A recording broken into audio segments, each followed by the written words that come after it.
풍요 속 빈곤이라는 표현이 있어요. 한 번쯤 들어보셨을 겁니다. 이 풍요 속 빈곤이라는 표현이 영국의 경제학자였던 케인즈가 경제관념을 설명하기 위해서 주장한 이론인데, 이 물건이 풍부하게 생산이 되고 있는데 공장은 놀고 있고 실업자들이 막 늘어가는 그 현상을 바라보고 풍요 속 빈곤이라는 개념을 만들었다 그럽니다. 그런데 이 단어가 오늘을 사는 우리 세상에서도 우리 사회의 여러 방면에서 쓰이고 있습니다. 지금 우리의 세상, 또 우리나라, 우리의 상황들을 살펴보면 저희 부모님들께서 사시던 세상, 혹은 저의 조부모님들께서 사시는 세상보다 훨씬 풍요로운 세상을 살고 있죠. 적어도 먹을 걱정은 하지 않지 않습니까? 그런데 아이러니하게도 이런 우리나라의 자살률은 OECD 국가 중에 1위입니다. 매우 오랫동안 1위에 머물러 있어요. 2025년에 통계청 자료가 나왔는데 2024년도 전체 우리나라 인구의 사망 원인 중에 5번째가 자살이었고, 그 해에 스스로 목숨을 끊었던 사람이 14,827명이었고, 이것을 하루 단위로 환산해 보면 하루에 40.6명씩 스스로 목숨을 끊었다고 그럽니다. 특히 10대부터 40대까지의 사망 원인 1위가 자살이었고 50대는 그 사망 원인의 2위였다고 그래요. 그 어느 때보다도 풍요롭고 그 어느 때보다도 풍족하고 많은 것들을 누리고 있는 시대라고 하지만 점점 더 사람들이 스스로 경험하고 느끼는 결핍은 점점 커져만 가는 시대가 지금 우리가 사는 시대가 아닐까 싶습니다. 더군다나 치열한 경쟁을 해야 하고 남들보다 더 치열하게 살아야 하며 또 끊임없이 다른 사람들과 비교해 가면서 자기 스스로가 경험하게 되는 상대적인 박탈감, 그 결핍의 깊이가 점점 커져만 가는 시대가 지금 우리 시대가 아닌지 모르겠어요. 사랑하는 성도님들께서는 지금 무엇에 결핍을 경험하고 계십니까? 오늘날 우리 시대가 경험하고 있는 이 결핍의 모습도 매우 다양하다고 그래요. 어떤 사람들은 심리적인 결핍을 느끼기도 합니다. 그래서 오픈런이란 단어 아세요? 어떤 가게나 상점이 열릴 때 맞춰서 열심히 뛰어가서 그 물건을 사는 것. 보통 유행하는 물건들, 두쫀쿠라고 아십니까? 두바이 쫀득 쿠키라고? 두바이 쫀득 쿠키라고 있는데 그게 요만해요. 요만한데 그게 강남 가면 한 15,000원, 18,000원 이렇게 판다 하더라고요. 그럼에도 불구하고 이걸 사기 위해서 사람들은 그 문을 열기도 전에 긴 줄을 서 있습니다. 다른 사람들이 먹는 것을 나도 먹어야 심리적인 위안을 찾는, 남들보다 유행에 뒤처지지 않기 위해서 그 오픈런을 감행하는 심리적인 박탈감. 어떤 사람들은 미래에 대한 희망의 결핍을 경험하기도 합니다. 우리나라가 겪고 있는 구질적인 사회적 문제 중에 하나가 무엇입니까? 저출산이잖아요. 아이를 낳지 않는, 물론 저희 집엔 3명 있고 담임 목사님 댁에 4명 있지만 저출산과 멀어 보이는 우리 교회이긴 하지만 실제로 우리나라의 출산율은 1명이 채 안 되죠. 0.78명인가 제가 알기로 그렇게 알고 있습니다. 이미 저와 같은 부모 세대가 미래에 대한 희망이 없는 거예요. 미래에 대한 소망이 없는 거예요. 희망이 결핍되어 있는 거예요. 이 나라에 내 후손을 물려주고 싶지 않은 거예요. 어떤 이들은 기회의 결핍을 경험하기도 합니다. 그래서 우리가 쓰는 말 중에 흙수저, 금수저란 말도 있잖아요. 누구는 태어날 때부터 금수저를 물고 태어나고 어떤 사람은 흙수저부터 시작하는 사람들. 어떤 사람들은 사회적이고 유대적인 결핍을 경험하기도 해요. 그래서 우리가 SNS를 열심히 하지만, 인스타나 페이스북을 열심히 하지만 실제로 외로움과 고립되어 있는 청년들은 점점 더 많아지는 시대. 그러나 오늘 본문에서 예수님께서는 우리에게 진짜 두려워하고 진지하게 살펴보아야 할 진짜 결핍에 대해서 말씀하십니다. 이 세상의 모든 결핍은 이것만 있으면, 이것만 분명하다면 이것만 충분하다면 다 견뎌내고 이겨낼 수 있다고, 승리할 수 있다고 예수님 말씀하세요. 예수님 그래서 오늘 본문을 통해서 모든 그리스도인들을 향해 무엇을 살펴보라고 말씀하십니까? 믿음의 결핍을 살펴보라고 말씀하십니다. 그것을 오늘 19절에서 예수님 이렇게 표현하시는데, 대답하여 이르시되 믿음이 없는 세대여 라고 예수님 말씀하세요. 예수님과 세 명의 제자가 변화산에서 예수님의 영광을 경험하고 산 밑으로 내려와 보니 산 밑이 아수라장이었어요. 한 아버지가 어릴 때부터 귀신 들려서 말 못하고 귀먹고 날마다 불과 물에 뛰어드는, 죽을 뻔하는, 거꾸러져서 이를 갈고 거품을 물며 점점 파리해지는 자신의 아들을 데리고 왔습니다. 예수님의 제자들한테 고쳐달라고 말했지만 산 밑에 있었던 9명의 제자들은 고치지 못해요. 귀신을 내쫓지 못합니다. 이 사실을 한 예수님의 진단이 무엇이었습니까?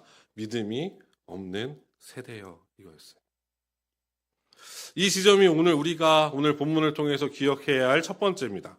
무슨 말일까요? 예수님께서는 지금 우리가 겪고 있는 사회적인 이 수많은 결핍들, 혹은 한 개인이 안고 있는 수많은 결핍의 문제들, 당연히 예수님께서 관심이 있으시겠죠. 그러나 그것이 예수님께서 바라보시는 진짜 문제라고 생각하지 않으신다는 거예요. 예수님께서 우리 자신을 바라보면서 각 그리스도인들을 향해서 정말 관심을 두시고 살펴보시는 것은 무엇이냐면 믿음이 있느냐, 정말 예수님을 믿고 있느냐,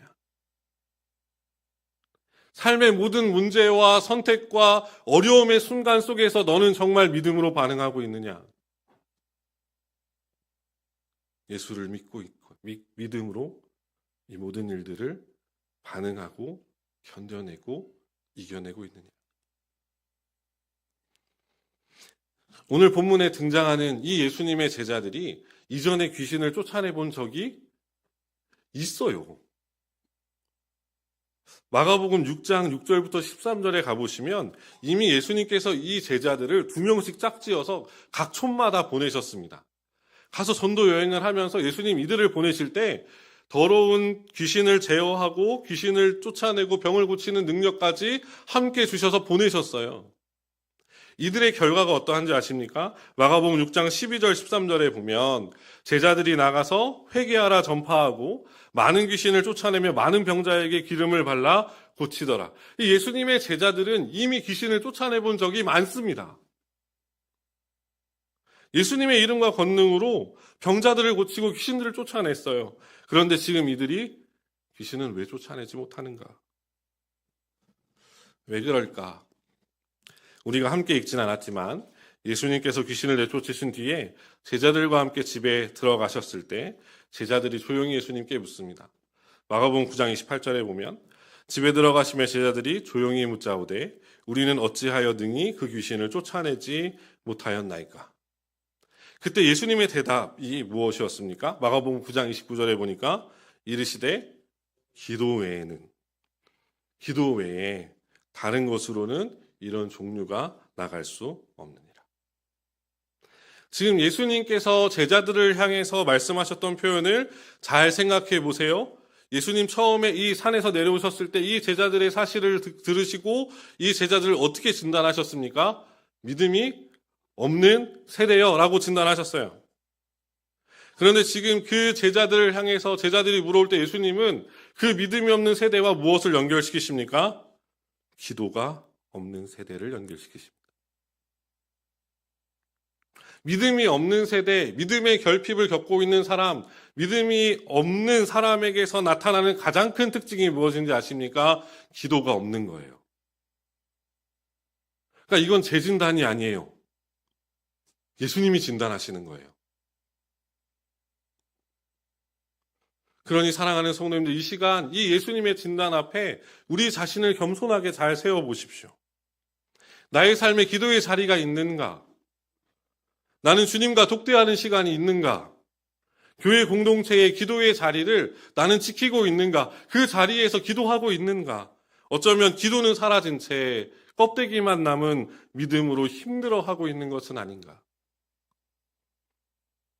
예수님이 말씀하세요. 기도하는 자가 믿음 있는 사람이다. 믿음 있는 사람은 기도하는 사람이라고 예수님 말씀하세요. 이 둘은 마치 동전의 양면과도 같습니다. 분리될 수 없는 이야기라는 거예요. 사랑하는 성도님들, 믿음의 결핍이 아닌 믿음이 충만한 기도의 사람들 되시길 주님의 이름으로 축복합니다. 두 번째로, 하지만 더 큰 문제가 있어요. 더 큰 문제는 무엇이냐면 우리에게 있어서 이 믿음의 결핍의 문제를 스스로 해결할 수 있는 사람 아무도 없다는 겁니다. 그러니까 자기 스스로 믿음을 발생시킬 수 있는 사람은 아무도 없다. 자기 스스로 믿음을 발생시키고 이 믿음을 성장시켜 나갈 수 있는 사람은 우리 중 아무도 없습니다. 이 사도 바울은 이 문제에 있어서 우리에게 잘 알려진 말씀으로 가르치는데, 에베소서 2장 8절을 보면 사도 바울 이렇게 말씀해요. 너희가 그 은혜에 의하여 믿음으로 말미암아 구원을 받았으니 이것은 너희에게서 난 것이 아니요 하나님의 선물이라. 사도 바울은 우리의 믿음을 가리켜 뭐라고 얘기하냐면 내가 믿어야지 해서 이 믿음이 발생했다고 이야기하지 않습니다. 믿음은 사람으로부터 발생하는 것이 아니라 하나님의 은혜의 선물이라고 얘기를 해요. 그래서 장로교 표준 문서라고 불리는 웨스트민스터 신앙고백서 14장 1항에 보면 구원에 이르는 믿음은 성령의 역사로 말미암아 인간의 마음에서 역사한다. 인간의 의지로 믿어지는 것이 아니고 설득당해서 그 믿음이 발생하는 것도 아니고 종교적인 감정에 의한 것도 아니고 성령께서 한 사람에게 은혜를 베푸실 때 일어나는 역사, 그 결과가 믿음이라는 거예요. 우리 스스로를 잘 생각해 보셔도 아실 겁니다.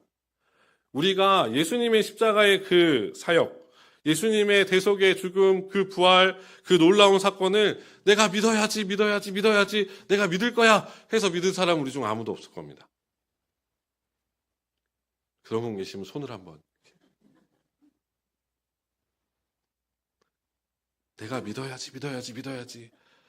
내가 믿어봐야지. 그렇게 해서 믿은 사람들 우리 중에 아무도 없습니다. 하나님의 은혜로 믿어진 사람들. 그렇다고 우리는 기계처럼, 로봇처럼 기계적으로 믿는 것이 아니라 성령께서 우리를 거듭나게 하실 때에 새로워진 의지와 감정과 지식을 가지고 기꺼이 주님을 신뢰하고 믿고 따르는 것. 오늘 본문 24절에서도 이 아버지의 고백을 보면 잘 드러나는데 24절에 이 아버지가 예수님 향해 뭐라고 고백하는지 아십니까? 곧 그 아이의 아버지가 소리질러 이르되 내가 믿나이다 나의 믿음 없는 것을 도와주소서. 이 아버지 믿음이 있다는 거예요, 없다는 거예요?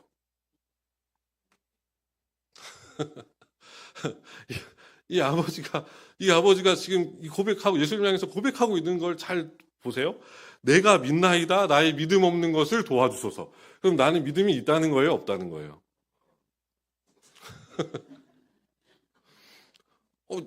내가 믿나이다. 내가 믿음 없는 걸 도와주소서.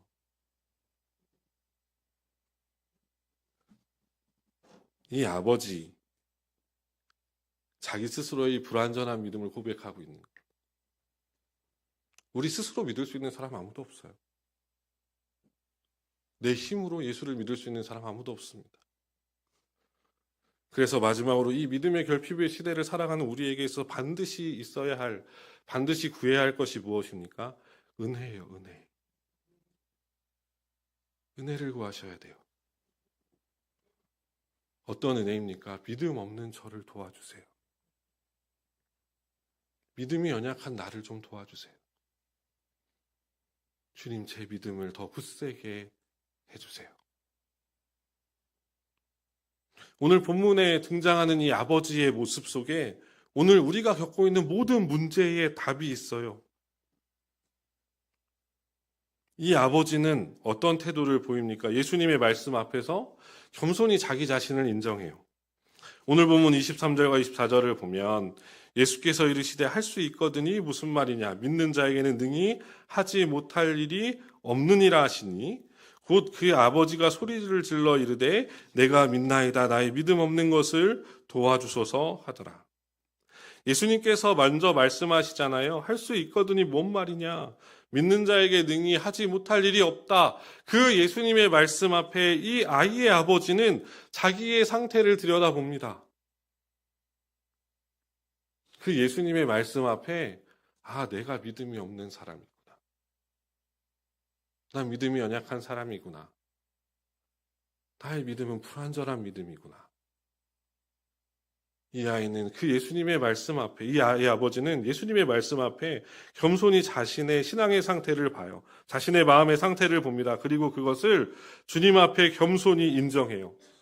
이 아버지의 이러한 모습은 매우 중요합니다. 하나님의 말씀 앞에서 자신의 태도, 하나님의 말씀이 자신을 비추어낼 때, 그 하나님의 말씀이 나를 환히 비출 때 나는 어떤 태도를 취하는가?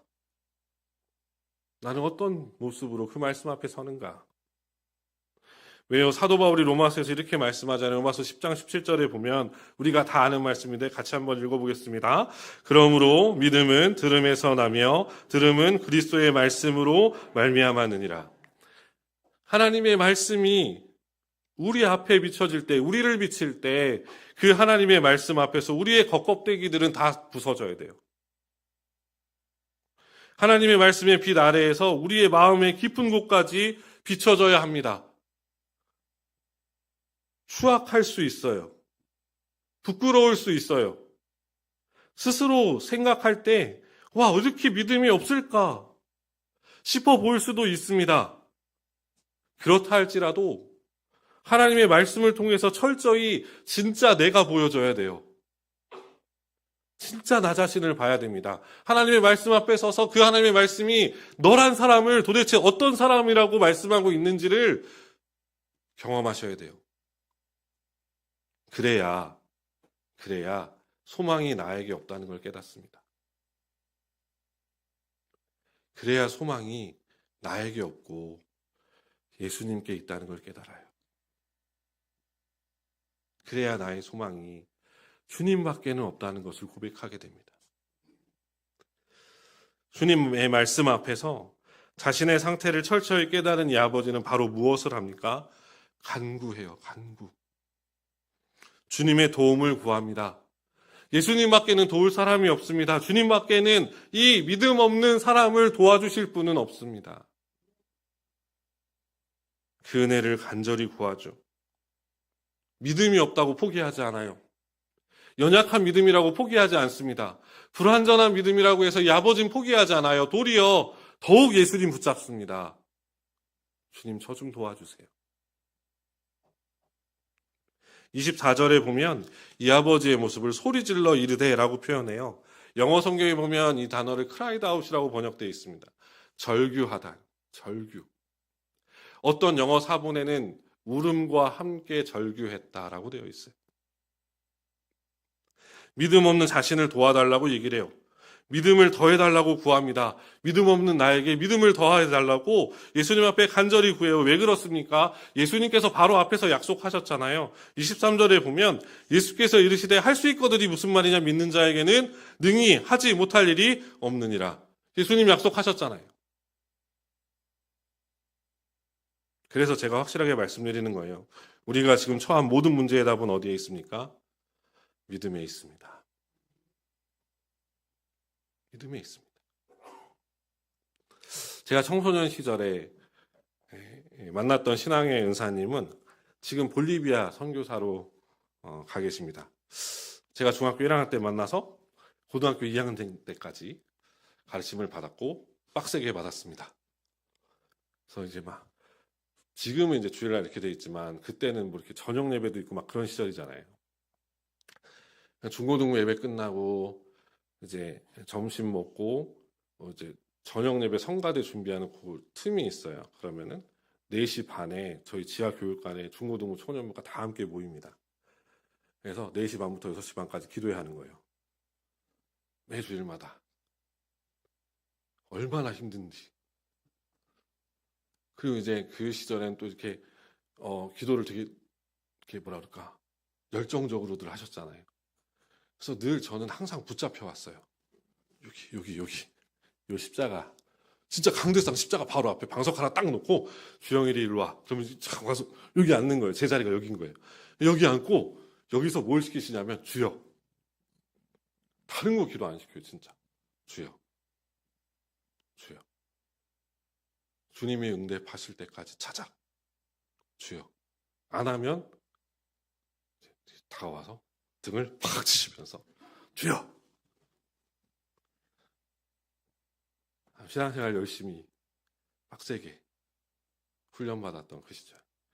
정말 성경에 있는 여러 가지의 기적과 역사들이 그 지하 교육관에서 막 일어났었던 그런 기억들이 있는데, 제가 고3 때 볼리비아로 파송 가셔서 지금 벌써 25년이 넘었죠. 많은 신앙의 가르침들, 경험들, 또 지금도 계속 연락을 주고받고 기도 제목도 나누고, 또 영적인 멘토처럼 늘 이렇게 많은 일들을 가르쳐 주시고, 또 남미에서 하나님 얼마나 큰 부흥의 역사들을 일으키고 계시는지 그 소식들을 계속해서 듣고 있는데, 설교문 작성하다가 그때 은사님이 이제 저희를 가르치실 때 했던 이야기가 하나 생각이 나는데, 그때 뭐라고 말씀하셨냐면, 다른 것들에 욕심내지 마라. 다른 것들에 욕심내지 마라. 그러나 하나님의 은혜만큼은 욕심을 내라. 같이 앉아있는, 같이 기도하는 형, 누나, 동생들보다 너가 더 큰 하나님의 은혜 받기를 사모해라. 그래서 믿음만큼은 그 누구에게도 뒤지지 않는 믿음의 사람이 되기를 꿈꿔라. 사랑하는 성도님들, 지금 무엇을 구하고 계십니까? 우리의 간구함 속에 우리의 여러 필요들이 있겠죠. 그 필요들을 간구하는 것이 나쁘다는 이야기가 아닙니다. 당연히 하나님 앞에 구해야 할 것들이에요.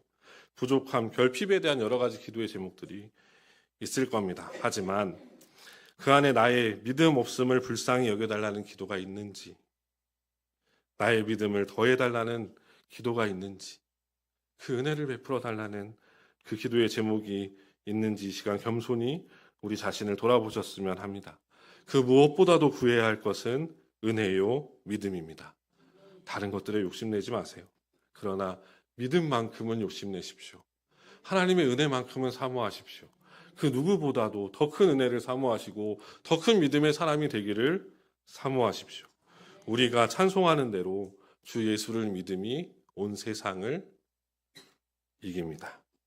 이러한 믿음의 사람들, 날마다 더 큰 믿음을 사모하는 믿음의 사람들 되시길 주님의 이름으로 축복합니다. 말씀을 정리할게요. 저의 첫 사역지 이야기를 종종 드렸던 기억이 납니다. 세차로 시작했던 저의 첫 사역지, 만 8년 동안 목사 안수 받을 때까지 그곳에서 사역을 했는데, 제가 그 기간 동안 사직서 3번 냈어요. 사직서 3번 냈는데 사직서 3번이 도도 이렇게 다 반려됐습니다. 번번이 반려됐어요. 지금은 뭐 이제 원로 목사님이신데, 그 사직서를 반려하실 때마다 저한테 늘 이런 얘기 하셨습니다. 야, 그래도 내가 너 좋은 목사 되는 거 봐야 하지 않겠냐. 야, 그래도 너 좋은 목사 되는 거 내가 봐야 되지 않겠어. 이런 얘기 하셨거든요. 늘 목사 된 이후에 좋은 목사 되기를 저의 기도 제목 중에 하나로 삼고 있는데, 유학 다녀와서 아내랑 아이들하고 같이 인사차 찾아뵀을 때도 좋은 목사 되게 해달라고 기도해 주시더라고요. 감사했죠. 감사했습니다. 좋은 목사는 어떤 목사일까요? 조홍희 목사는 도대체 어떤 목사일까요? 대형교회를 하는 목사님일까요? 능력이 많아서 하늘에서 불을 내리시는 분들이 좋은 목사님일까요? 설교를 잘 하시는 분들, 뭐 신방을 잘 다니시거나 상담을 잘 해주시는 분들, 여러 가지 목회적인 요소들 많이 있겠죠. 고 한경직 목사님께서 영락교회에서 은퇴하시고 남한산성에서 요양차 계실 때 기독교계의 중진 목사님들이 한경직 목사님을 병문안 갔다고 그럽니다. 여러 이야기를 나누던 중에 어느 목사님께서, 목사님, 모처럼 이렇게 교회 중진들이 한자리에 모였는데 좋은 말씀 한마디 해주세요. 한참을 골똘하게 생각하시던 한경직 목사님께서 간곡한 어조로 이렇게 말씀하셨다고 그래요. 목사님들, 예수님 잘 믿으세요. 목사님들, 예수님 잘 믿으세요. 사랑하는 성도님들, 좋은 목회자, 좋은 성도, 좋은 그리스도인은 어떤 사람입니까? 예수 잘 믿는 사람입니다. 오늘 예수님께서는 우리의 그 어떠한 것도 이야기하지 않으세요. 돈에 대한 이야기도, 학벌에 대한 이야기도, 소유나 재산에 대한 이야기도 예수님 말씀하지 않으십니다. 예수님 믿음에 대해서 말씀하세요. 믿는 자에게는 능히 하지 못할 일이 없다. 사랑하는 성도님들, 은혜를 사모하며 믿음을 사모하십시오. 더욱 예수님 잘 믿게 해달라고 그 어떠한 것보다도 예수 믿는 것이 가장 중요하다고 확신하십시오. 그러니 믿음 없는 나를, 연약한 믿음의 나를 도와주실 분, 우리 주님밖에 없음을 기억하시고 더 큰 은혜, 더 큰 믿음의 사람 되기를 소망하시고 꿈꾸십시오. 살아계신 우리 주님께서 날마다 우리 연약한 믿음 위에 믿음을 더하시길, 그래서 우리 모두가 더 큰 믿음의 사람들로 세워져 가는 우리 모두 되시길 살아계신 우리 주님의 이름으로 축원합니다. 같이 함께